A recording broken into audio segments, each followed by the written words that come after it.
Pokok yang pertama, mengenal adanya Allah Ta'ala. Allah Ta'ala ni wujud.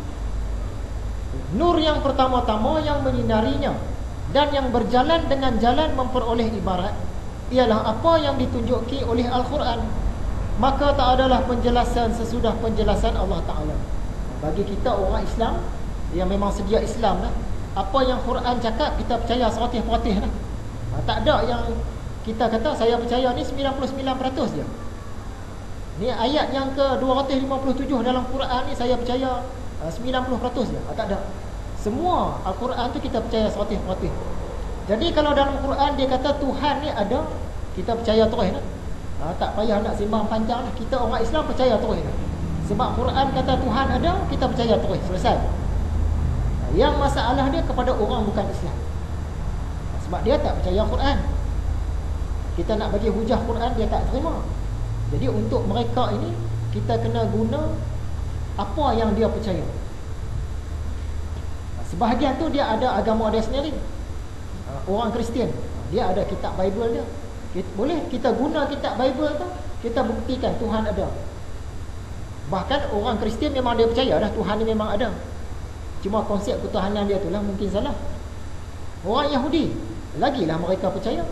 Walaupun dia pakai kitab Torah dia tu, Old Testament tu, sebahagian daripada kitab Bible tu, kita tak payah cerita kat dia pun, dia tahu Tuhan ada. Begitu juga dengan orang yang beragama mengikut kitab Veda, mereka percaya Tuhan ada. Jadi tak ada masalah bahagian tu, sebab mereka ada kitab. Yang lebih bermasalah ni orang-orang yang tak percaya mana-mana kitab. Mereka ni tidak menganut mana-mana agama. Ringkas cakap etis lah, golongan mulhid. Kita nak bagi mereka ni percaya Allah ni, Tuhan ni ada, kot mana? Nak bagi kitab, dia tak percaya. Nak cerita Nabi ni cakap, tokoh ni cakap, dia tak percaya mana-mana Nabi. Jadi salah satu kaedah yang boleh kita ikhtiarkan, menggunakan hukum akal.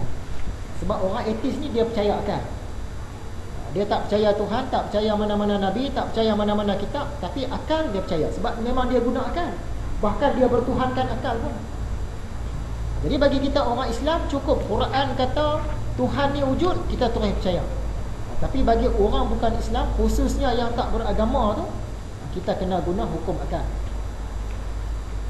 Berfirman Allah Ta'ala dalam surah An-Naba ayat 6 hingga 16 maksudnya, bukankah kami telah menjadikan bumi sebagai hamparan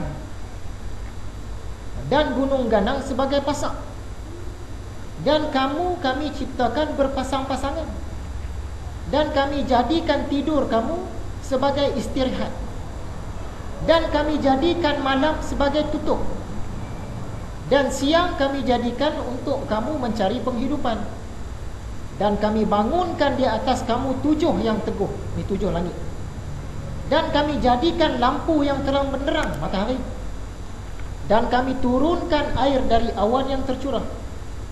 Kerana dengan itu kami hendak menghasilkan tanaman yang berbuah dan tumbuh-tumbuhan daripada air yang datang dari awan tadi, hujan lah, dan kebun-kebun yang berlapis-lapis pohonnya. Imam Ghazali dia petik ayat ni nak membuktikan Tuhan ada. Jadi bahagian yang mana yang mengatakan Tuhan ni ada? Sebenarnya ayat Quran ni dia nak bagi tahu alam ni dia cantik. Operasi alam ni seimbang. Benda-benda alam ni dia sempurna.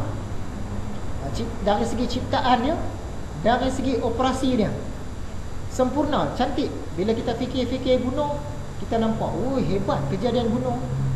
Kita fikir-fikir kejadian galaksi, kejadian apa, Jabal Khaf, Bukit Khaf, oh cantik. Kejadian bulan, bintang, matahari, peredaran falak, planet-planet, fotosintesis, kemudian pergerakan hujan daripada air laut naik jadi uap di awan, awan berat turun dekat gunung, kemudian jadi sungai patah balik kat laut, pusing. Semua kejadian alam ni dia cantik, sempurna. Jadi Tuhan nak suruh kita fikir yang tu. Kalau kejadian alam ni semua cantik, sempurna, teguh, seimbang, kuat, dah tentu ada yang buat. Macam tu cerita dia. Kalau kita cari-cari begitu saja, kita tak jumpa bahagian mana yang buktikan Allah ada. Kita nak cerita pada orang bukan Islam ni, orang yang tak percaya kitab ni. Ayat ni kalau tuju kepada orang Islam, kita terimalah. Sebab kita memang percaya dah, siap-siap Tuhan ada. Tapi kalau kita nak guna ayat ni tuju kepada orang yang tak beragama, yang tak percaya mana-mana kitab, tak percaya ayat ni, nak buktikan Tuhan ada, kok mana kita nak tuju? Tak boleh jumpa. Jadi sebenarnya dia nak cerita tentang alam kita ni, dia beroperasi dengan sangat cantik. Dari situ baru boleh keluar hujah akal nak mengatakan pencipta ni memang ada. Apabila kita tengok perjalanan planet-planet, proses fotosintesis, proses hujan tadi, kejadian tubuh badan manusia, kita belah pula haiwan, tengok kedudukan jantung, buah pinggang, sistem saraf, sistem otak, semua ni cantik. Jadi kita akan berfikir dah tentu ada yang menjadikan. Dari situ nak datang hujah katakan ada Tuhan. Hujah kepada orang yang etis tadi, yang tak beragama tadi. Dari situ datangnya hujah. Kita dah pernah bincang dah hal ni dulu, kita ulang. Nak tunjuk alam ni memang ada yang buat. Sebab bagi orang etis, alam ni dia jadi sendiri. Tak ada siapa-siapa yang buat. Alam semesta ni dan isi kandungannya, planet bumi, manusia, haiwan, matahari, bintang, semua ni lah, semua jadi dengan sendiri. Tapi sekarang kita nak bawa pemikiran dia, nak membuktikan ada tukang buat. Kita bagi contoh dulu. Kita berjalan, sampailah ke kutub utara, di satu kawasan ais penuh. Tiba-tiba di sana tu, dalam keadaan tak ada orang tu, kita terjumpa satu buah rumah elok, siap. Rumah ni ada tingkap, ada pintu, ada laluan masuk, ada serombong asap, ada bumbung, ada lantai. Bila kita masuk pula dalam rumah tu, walaupun orang tak ada, ada lantai dia, ada katil dia, ada tempat perdiangan dia, ada dapur dia, ada cermin muka, ada tempat nak sikat. Maksud dia teratur dengan cantik rumah ni tadi. Tapi tak ada orang langsung di situ. Bila kita menggunakan hujah akal, termasuklah yang digunakan oleh orang yang etis tadi, bolehkah rumah ni dia terjadi dengan sendiri? Kalau kita tanya kepada orang etis tadi, kita musafir dengan dia, sampai kutub utara, nampak satu rumah, orang tak ada. Kalau kita tanya kat dia, rumah ni dia jadi sendiri kan ada orang buat? Kalau kita tanya dia kan, hujah akal, mesti dia kata ada orang buat. Kalau dia kata ada, rumah ni jadi sendiri, bodohlah dia. Dia pun segan nak kata dia bodoh kan, mesti dia kata ada yang tukang buat. Mana boleh rumah ni jadi dengan sendiri? Tiba-tiba ais ke, angin ke, beruang kutub ke datang mai buat rumah ni. Kalau beruang kutub buat, dia tak secantik macam tu, dia akan jadi lubang-lubang ya. Ni cantik, ada susunan, ada tingkap, ada tandas, ada tempat tidur, tempat memasak, laluan masuk, pintu belakang, pintu depan. Maksud dia cantik pembuatan rumah ni, teratur. Bila kata teratur ni, mesti ada yang buat. Kalau rumah yang macam tu teratur pun ada yang buat, alam kita ni yang lagi jauh lebih teratur, adakah dia berlaku sendiri ataupun ada yang tukang buat? Kalau orang etis tu tadi dia tak ego, dia akan jawab dah tentu ada yang buat. Sebab alam ni dia lagi teratur lagi daripada rumah tu tadi.